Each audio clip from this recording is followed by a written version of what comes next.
Thank you so much. Thank you. Oh yeah. Face it. Take a face it.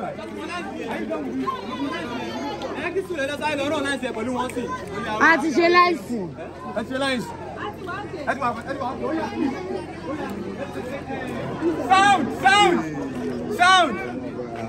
Sound.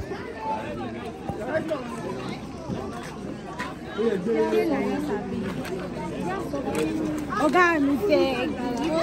Ọ̀gá mi kò yẹ kẹ́ ṣe bẹ́ẹ̀ sí àwa náà. A ṣe bẹ́ẹ̀ sí. Kékeré. Mike. Mameta Mike. Oya, let's do this one. Let's take a face it. Oya. So Segilala. Nífẹ̀ẹ́ wá yà wá náà. Hello, Sulele. Black ama. Come on, Àwa rèé, ọ̀rẹ́ ìyàwó. Àwọn alábọ́lódé ìfẹ́ lójú. Ẹ̀yin ìran yìí sẹ́lẹ̀ wá yóò ṣèpè fún mi. Lẹ́yìn káyà nínú fídíò wa ní. Ọ̀rẹ́ mi mọ̀ bọ̀, ọ̀rẹ́ mi ti ṣègbéyàwó. Ọ̀rẹ́ mi rèé.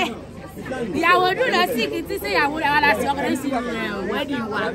Àwa gangan ni organizer party. Ẹ̀rí pé ọ̀rẹ́ mi fi síbi pé ń pè é, ẹ̀rí kó dùn. Inú mi mọ̀ ń dùn.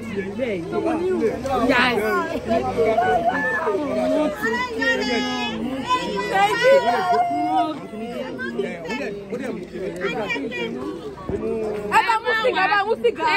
Àmọ́ fa sìgá lónìí ọ̀rẹ́ ẹ̀ ló fa sìgá lónìí. Fa sìgá lọ́dọ̀ bẹ́ẹ̀ ni àwọn ọmọdé ọmọ skóòpù wà. Á ṣe bí yàn gidi lónìí ni. Ẹ mọ̀ tẹ̀lé wa ká lọ. Ká sì lè rà.